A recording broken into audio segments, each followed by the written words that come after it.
धन्यवाद कर रहा, मैं तो इनका धन्यवाद करता हूं। अगर कोई हक की लड़ाई लड़ने आएगा तो मेरे जैसे लाखों लोग आएंगे उनकी मदद करने के लिए। देखो, मेरे दो पक्ष हैं। मैं उन सभी लोगों का धन्यवाद देता हूं जिन्होंने इस लड़ाई में समर्थन किया। ये लड़ाई किसी पार्टी की नहीं है, किसी जाति की नहीं है, किसी धर्म की नहीं है, ये लड़ाई इंसाफ की है। और जिनका जमीर जिंदा होगा वो इंसाफ की लड़ाई में उनको बुलावे नहीं भेजे जाते। मैं पिछले कई दिनों से इनको देख रहा था। जब ये पिछली बार आए तब भी मैंने इनको वॉच किया, लेकिन पिछली बार इन्होंने अपनी तरफ से एक बैरिकेडिंग लगा दिया कि कोई आएगा नहीं। तो हम दिल से तो उनके साथ थे, लेकिन सामने नहीं आए, क्योंकि हम उनकी लड़ाई में इंसाफ चाहते हैं, ना कि अपना चेहरा चमकाना चाहते हैं। अब जब उन्होंने दरवाजे खोले तो मैंने इनसे कहा कि बेफिक्र रहो। इस आंदोलन के बारे में दो चीजें जाननी पड़ेंगी। पहली ये कि ये आंदोलन सिर्फ जो सरकार आज चेहरा दिखा रही है कि जाटों का आंदोलन है, ये अच्छा नहीं है लोकतंत्र में कि जाट खिलाड़ी। अगर आज ये जाट खिलाड़ी हैं तो कल इन्हीं जाट खिलाड़ियों के जब ये गौरवान्वित करे देश पे, तब भी तो आप तालियां पीट रहे थे, तब कुछ क्यों नहीं हुआ। आज अगर वो अपनी मांग को लेके बैठे हैं तो आप उनको जाति के चश्मे से देख रहे हो, धर्म के चश्मे से देख रहे हो। जब देश के लिए कोई खेलता है ना, तो हम कहीं रहते हो, किसी पार्टी में हो, किसी गांव में रहते हो, किसी जिले प्रदेश में रहते हो, हमारे दिल में एक तमन्ना होती कि हमारे जो राष्ट्र का जो प्रतिनिधित्व करे वो जीते। हमारे लिए कोई चश्मा नहीं होता उस समय।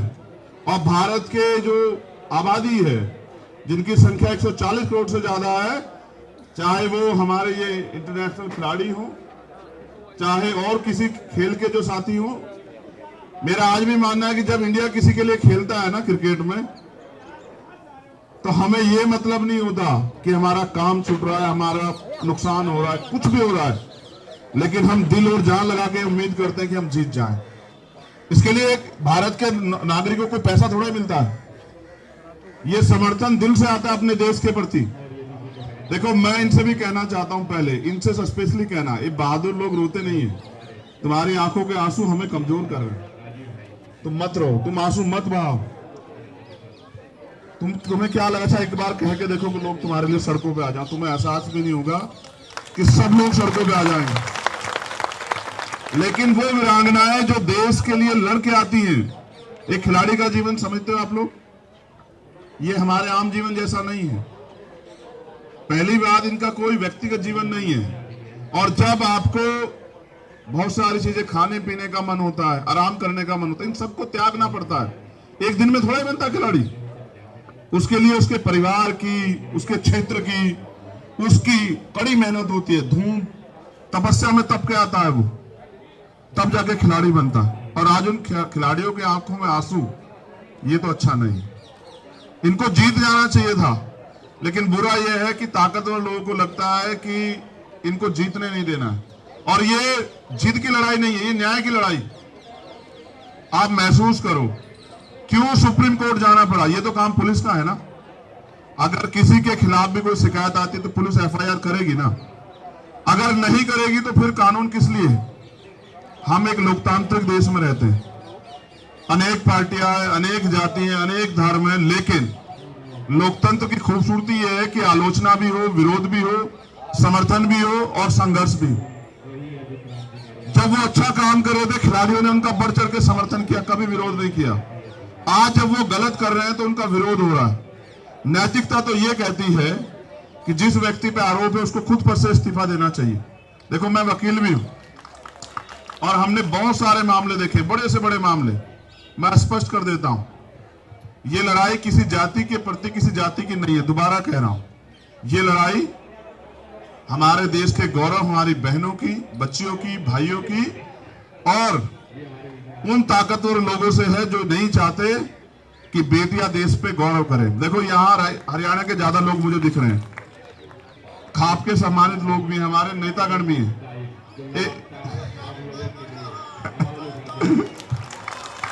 एक दिन वही हरियाणा था जहां बेटियों को इतने अवसर नहीं थे। आज का हरियाणा है जहां बेटियों के नाम से हरियाणा की पहचान होती है। मैंने तो देखा, ओलंपिक में बेटियां मेडल लेके आई, सारे बेटे कमजोर पड़ गए, पढ़े या नहीं पढ़े। तब हम खुश हुए, हमने तालियां बजाई, हम सेल्फी खिंचवाने के लिए घूम रहे थे। और मुझे तो इस देश में इतने मजबूत प्रधानमंत्री मैंने देखा, जो टीम हार भी गई उनको उन्होंने फोन किया कि भाई आप घबराना मत। लेकिन आज पता नहीं पिछले कुछ समय में परिस्थिति बदली है।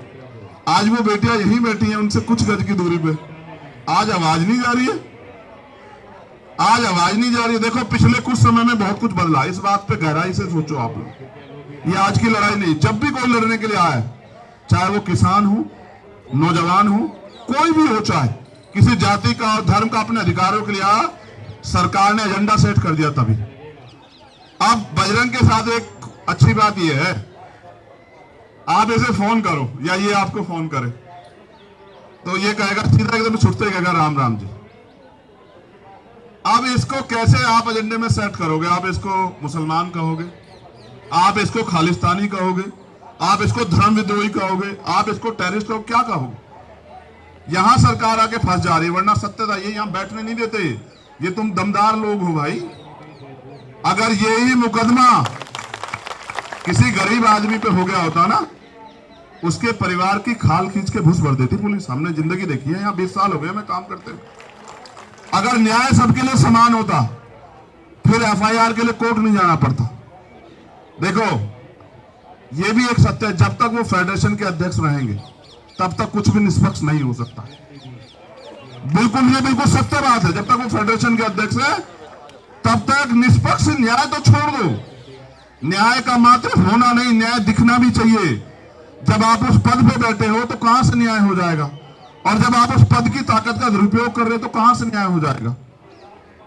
मैं तो ये समझ रहा था कि ब्रजभूषण जी अपने आप जो वो इस्तीफा दे देंगे कि भाई पहले निष्पक्ष जांच होने दो।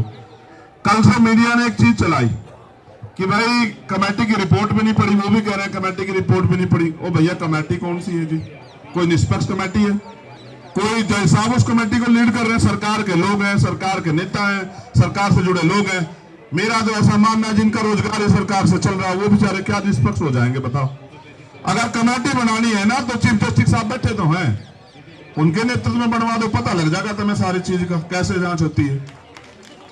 देश के लिए सबसे महत्वपूर्ण बात आज ये है कि देश के जो सुप्रीम कोर्ट के हमारे चीफ जस्टिस हैं उनकी वो रीढ़ की हड्डी वाले हैं, और यही सरकार के लिए परेशानी है, यही एकमात्र परेशानी है। देखो मैं तो यहाँ मीडिया के लोग बैठे हैं, एक हमारी बहन उधर खड़ी है प्रज्ञा,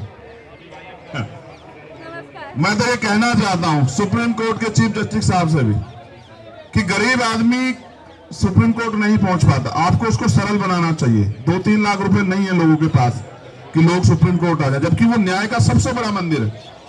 अगर कमेटी बनानी है, और ब्रजभूषण सिंह जी भी सुनेंगे मुझे, तो कमेटी बनवा दीजिए ना चीफ जस्टिस साहब के नेतृत्व में, हम भी मान लें। और हम तो क्या कह रहे हैं, हम तो निष्पक्ष जांच की बात कर रहे हैं ना। निष्पक्ष जांच तब होगी जब ब्रजभूषण जी इस्तीफा दे दें। आप मेरी एक बात को गलत साबित कर दो, डिनाई कर दो, अगर यही पोस्टों की एफआईआर किसी और पर हुई होती तो क्या वो आज बाहर घूम रहा होता? क्या बताओ आप सब लोग बता दो। अच्छा देखो बुलडोजर, अच्छा देखो एक चीज और सुनो, पिछले कुछ समय से ट्रेंड बदला है। आरोपी के पक्ष में पंचायत होती है, आरोपी के पक्ष में डिबेट होती है, और हमारी सम्मानित मीडिया खड़ी है, ये उसको डिफाइन करने लग जाते हैं बार बार। देखो भक्ति से काम नहीं चलेगा, भक्ति तो आसाराम जी की भी बहुत लोग करते थे नहीं करते हैं? बता दो, उदाहरण बता रहा हूं, 1 मिनट सुन लो, उदाहरण बता रहा हूं आपको। जब तक उन पे कोर्ट का फैसला नहीं आया, जो लोग उनको आराध्य मानते थे उनको पूछते थे, मां पूछते थे नहीं पूछते। जब कोर्ट का फैसला आया तभी तो पता लगा ताकतवर है तो क्या अपराध नहीं कर सकता है? क्या धर्म का चोला उड़े तो अपराध नहीं कर सकता? कर सकता है। हरियाणा के लोग तो राम रहीम जी के गवाह हैं, बताओ। आप इस बात को नोट करो, देखो पैरोल मिलती है, सब कुछ मिलती है, आम आदमी को दिला दो पैरोल। ये क्यों है? ये इसलिए है कि सत्ता पक्ष अपने हिसाब से एजेंडा सेट कर रहा। देखो मैंने 2 उदाहरण इसलिए दिए कि जब आसाराम जी पे अगर कोर्ट ने तय कर दिया और फिर कोर्ट ने सजा की, तो जब आसाराम जी और राम रहीम जी के निर्णय में हमें पता लग सकता है कि कोर्ट सही है, तो ब्रजभूषण जी का फैसला भी कोर्ट पे छोड़ दीजिए। आप क्यों डिफाइन करने लगे हैं? उनको गिरफ्तार तो होने दीजिए, सब ताकत कम तो होने दीजिए। जब वो सत्ता में बैठे हैं, ताकत में बैठे, कैसे न्याय हो जाएगा? ऐसे न्याय संभव नहीं।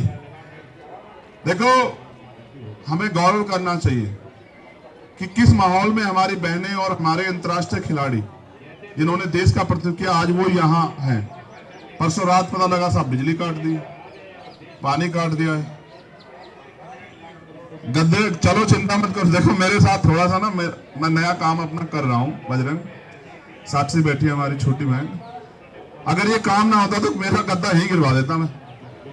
ठीक है, मैं एक ऐसा आदमी ना, मैं अपनी बहनों के आंसू नहीं देख सकता। लखनऊ में रोई थी हमारी बहनें, मैं 4 दिन तक वहीं उनके साथ ही बैठा रहा और सरकार को हमने झुका दिया। सरकार को फैसला लेना पड़ा कि नहीं, ये गलत। तुम्हारे आंसू देखते हैं ना तो कलेजा छलनी हो जाता है। मेरी बहनों, आंसू मत बहाना। तुम्हारे एक एक आंसू पे लहू का आखिरी कतरा बहा देंगे हम लोग। क्या बात करती हो? आंसू मत बहाओ। देखो, न्याय तब होगा जब वो फेडरेशन के अध्यक्ष पद को, अगर नैतिकता होती छोड़ देते, नैतिकता नहीं। वो कोशिश कर रहे हैं कि बच जाएं। अगर अपराध करके बचना चाहोगे तो फिर कैसे चलेगा, कैसे संभव हो पाए? इसलिए देखो, प्रधानमंत्री से हमारी कोई लड़ाई नहीं, क्योंकि ये सवाल ये है कि जब आप सबके आंसू पूछ रहे थे, जो हारा जो जीता, जिन्होंने देश को गौरव किया, तो आपकी तरफ से एक आदमी तो आता उनके आंसू पोंछने के लिए। और अगर देखो, मैं ये भी कह रहा हूं स्पष्ट, यहां हमारे सभी भाई मौजूद, जाति, धर्म, पार्टी, सब चीजों से ऊपर उठ के, अगर किसी सरकार के अलावा किसी दूसरी पार्टी के लोगों से अपराधी जुड़ा होता तो सरकार के लोग हिला के रख देते सब कुछ। लेकिन बुरा यह है कि सरकार से जुड़े हुए लोगों पे आरोप है। तो आप ये देखो, उनके यहां भी महिला नेता, एक महिला नेता अगर ये कह दे, कहते ना जमीर जिंदा हो तो आदमी इंसाफ की बात कर ले, यही कह दे कि भाई निष्पक्ष जांच हो जाए। बताओ कि दिख नहीं रहा? इतनी बड़ी बड़ी नेता उनकी पार्टियों में है, नहीं दिख रहा है? ये तो कह दो निष्पक्ष जांच करा दो, इसी का दबाव हो जाए। अगर आप सब लोग देशवासी मेरी बात पे गौर करें, अगर अपराधी हमारा है तो हम चुप रहेंगे, अगर अपराधी दूसरी पार्टी का तो हम बोलेंगे। इसको जिंदा रहना कहते हो? ये जिंदा रहना नहीं होता। ये तो मुंह दिखाई की बात हुई। मेरा तो ये मानना है, मैं तो अभी अपील करूंगा अपनी महिला नेताओं से जो तमाम पार्टियों में, आओ ना, बैठो इनके बराबर में। आप किसी भी पार्टी में आओ ना, इनके लिए न्याय की मांग करो। अगर आप जिंदा, फिर आपकी उन कुर्सियों पर बैठने का कोई फायदा नहीं है जिन कुर्सियों पर बैठ के आप महिला सशक्तिकरण की बात कर रही हैं, महिलाओं को न्याय देने की बात कर रही है, महिला सुरक्षा की बात कर रही है। कौन सी सुरक्षा? जिस देश में अंतर्राष्ट्रीय खिलाड़ी सुरक्षित नहीं है, वो बच्चा सुरक्षित नहीं है जो देश को गौरवान्वित करती है, तो कौन सी सुरक्षा की बात कर रहे हैं? इसलिए मेरी मीडिया के माध्यम से अपील है प्राइम मिनिस्टर जी से, वो हम सबके प्राइम मिनिस्टर हैं, वो इनके भी प्राइम मिनिस्टर अंतर्राष्ट्रीय खिलाड़ी है या नहीं है? बताओ तुम्हारे प्राइम मिनिस्टर हैं या नहीं है? इनके माध्यम से हमारी 2-3 अपील ये है।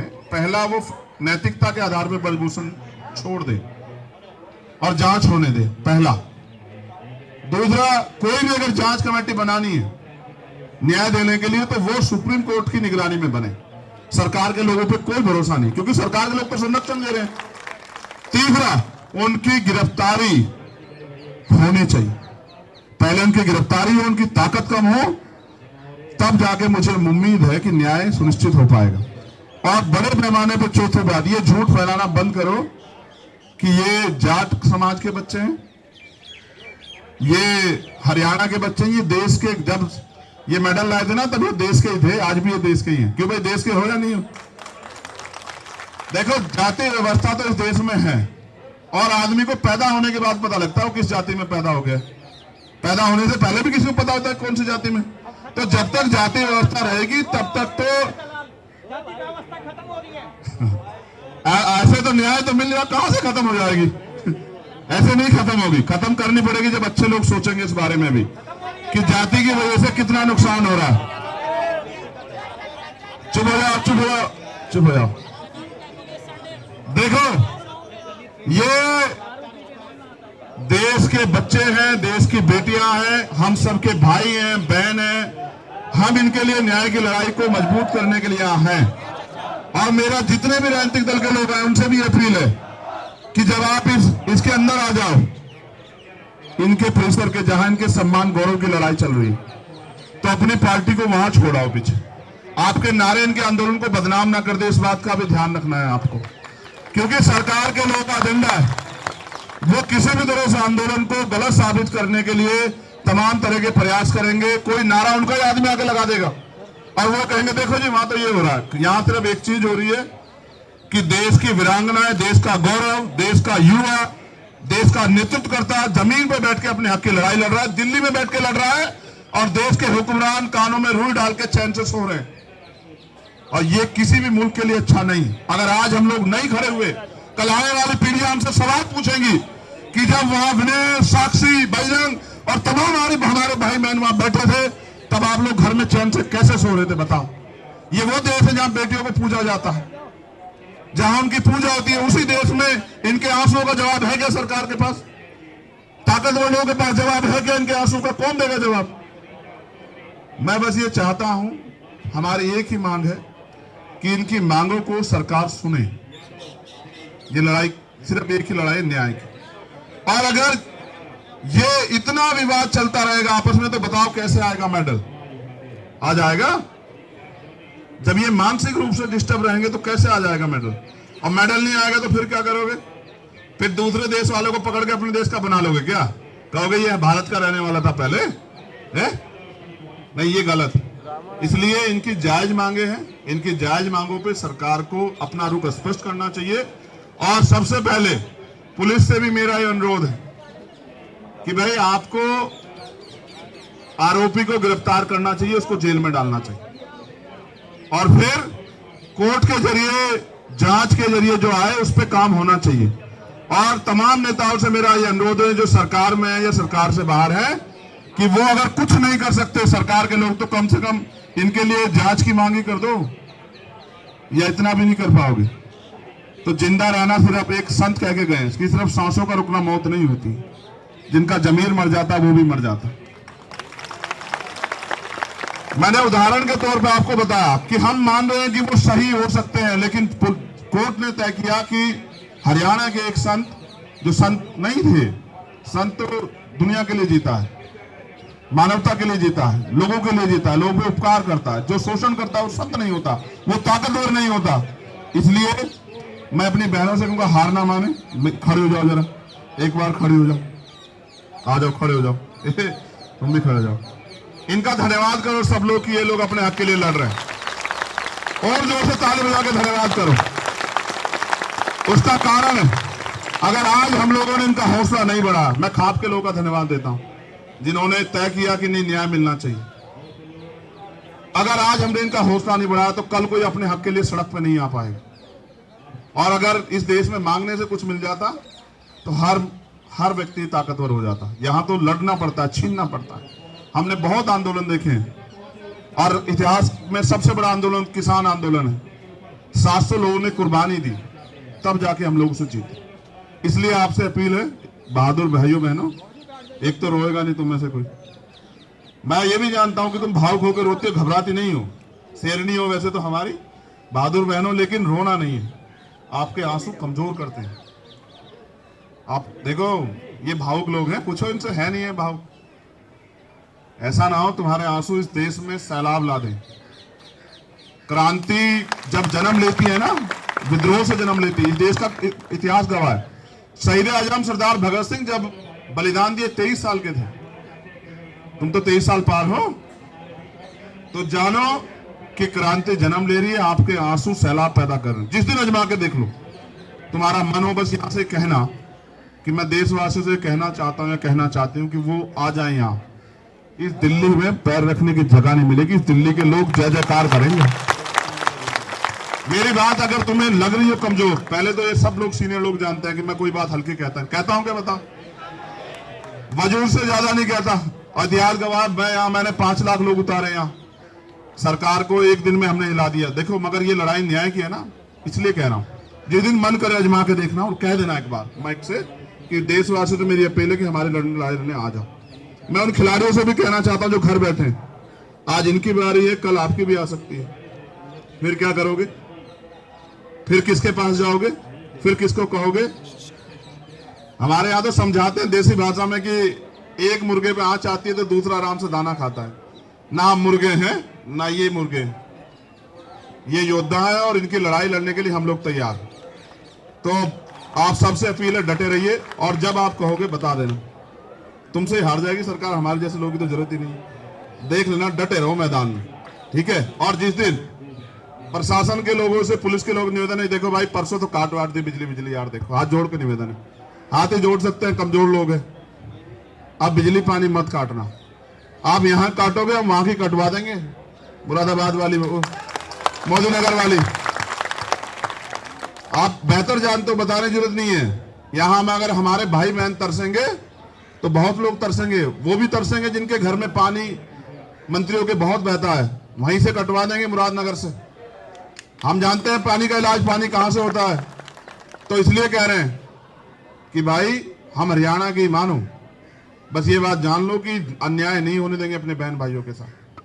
आप लड़ो, पूरा देश आपके साथ है, मुट्ठी भर उन पे मत वो करो। आपके खिलाफ व्हाट्सएप मीडिया में बहुत कुछ चल रहा है, मेरा मानना है जिनके खिलाफ चले वो समझ लो कि वो सही, क्योंकि चलाने वालों के डीपी देख लो आप, इसने तो हटा दी इसने तो हटा दी, इसको तो पूछा किसने, इसने तो हटा दी। नहीं, वो प्राइम मिनिस्टर हम लोग सम्मान करते हैं, लेकिन उनको भी हमारी भावनाओं का सम्मान करना चाहिए, उनको भी देश की बेटियों का सम्मान करना चाहिए, देश के खिलाड़ियों का सम्मान करना चाहिए, उनको भी इनके आंसुओं की कदर होनी चाहिए। अगर पगड़ी बंध गई है तो उसकी लाज तो रख लो यार। तो बहुत बहुत धन्यवाद, मैं तो आपका धन्यवाद करता हूं। अन्याय के खिलाफ अगर आप लड़ रहे हो, एक मिनट, नहीं रुक जाओ, एक मिनट तो रुको, फार्मर वालों रुक जाओ, किसानों रुक जाओ। मैं तो इससे सुनना चाहता हूं, ये बहुत बहादुर है, ये आवाज लगा के बताए कि ये इस लड़ाई को कहां तक लेके जाएगी। हम तो तब तक नहीं रुकेंगे, तेरे साथ खड़े हैं साई की तरह। तेरी माँ, उस माँ की कोख से जन्म नहीं लिया जिससे तूने जन्म लिया, तुम तीनों ने, चारों भाइयों बहनों, सब लोगों ने। लेकिन ये मानना कि अगर खून का आखिरी कतरा भी देना पड़ा तो याद रखना कि यही मिलेंगे खड़े में, किसी समय याद करके देखना, सब चीजें बाद में। तुम बताओ, तुम कैसा महसूस करती हो, ये जो लोग तुम्हारे समर्थन में आए हैं, किसी पार्टी संगठन के नहीं, बस तुम्हारे भाई हैं, तुम इस लड़ाई को जीतना चाहते हो, तुम लोग बताओ दोनों तीनों, हम तो यहीं खड़े हैं तुम्हारे। जैसे आपने बताया सर, पहले तो सबसे पहले आपका बहुत बहुत धन्यवाद, और इन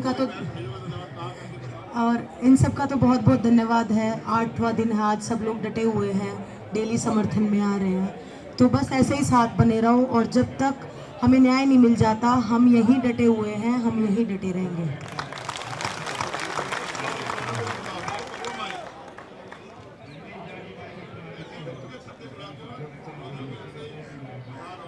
जैसे आपने बोला, हम सबसे पहले राम राम ही करते हैं, तो आप सभी को प्रणाम, सभी को राम राम। वही है कि अन्याय की लड़ाई है, अन्याय जीतना चाहता है, लेकिन हम न्याय के साथ उठना चाहते हैं यहाँ से। जब तक ब्रजभूषण जैसे लोग अंदर नहीं जाएंगे तो हम खिलाड़ी होने के नाते, मैं मतलब अगर ब्रजभूषण अगर रेसलिंग में बना रहेगा तो मैं रेसलिंग छोड़ दूंगी, ऐसी स्थिति पैदा हो जाएगी।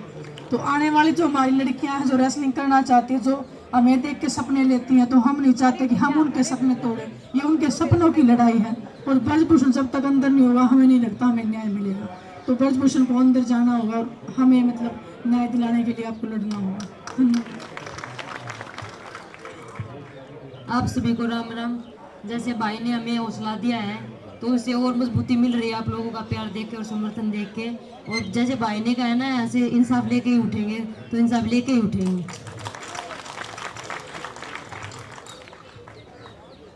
सभी को नमस्कार, राम राम। जैसे भाई ने बताया, हमारे संस्कार भी दिए हैं माँ बाप ने भी, कोचिज ने भी, भाई सब बड़ों का आदर सम्मान करिए। और ये भारत की बेटियों की सम्मान की लड़ाई है। जब तक न्याय नहीं मिलेगा, कोई भी कुर्बानी देनी पड़े, जैसे भाई ने बताया कि किसी भी कुर्बानी के लिए हम तैयार हैं। जब तक न्याय नहीं मिलेगा ये लड़ाई जारी रहेगी। जैसे भाई ने बताया, सभी समर्थन कर रहे हैं। हमने किसी को ये नहीं बोला कि भाई आप मत आओ, सभी आओ, सभी देशों, क्योंकि भारत की बेटियां हैं ये।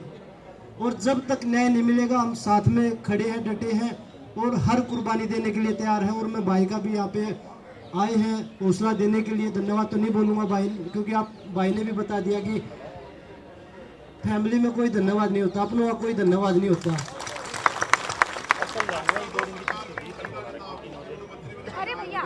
जी बिल्कुल, मैंने पहले भी बोला है आजाद भाई की सभी लोग आओ, हमने सभी के लिए बोला कि 140 करोड़ हिंदुस्तानियों का यहाँ वेलकम है। सभी लोग आके यहाँ पे भारत की बेटियों को न्याय दिलाने में मदद करें। ये सारी एक आर्मी है जी, ये सारी आर्मी है, पूरा देश एक आर्मी है। और आप लोगों का सपोर्ट देख के और मजबूती के साथ आगे बढ़ रहे हैं और इतना हौसला आप लोग हमें दे रहे हैं कि ये लड़ाई आगे लड़ते रहिए, हम आप लोगों के साथ हैं। वक्त पर बजरंग पुनिया और आपको फोन भी करेंगे जो लोग आपसे बात नहीं कर रहे। ये जनता है, जब जनता खड़ी होती है ना, बड़े बड़े तानाशाह की चूल्हे हिल जाती हैं। ये तो छोटे से लोग हैं जिनके साथ इस बार लड़ाई है। इस देश ने तो वो समय भी देखा जब अंग्रेजों से लड़ाई हुई, उनके दांत खट्टे कर दिए, और हमारी बहनों ने तो विदेश में जाके दांत खट्टे किए, सम्मान दिला के लाई। इनके भाई इस लड़ाई को जमीन पर लड़ेंगे। बहुत बहुत धन्यवाद। जो साथी हमारे यहाँ पहुंचे उनका धन्यवाद।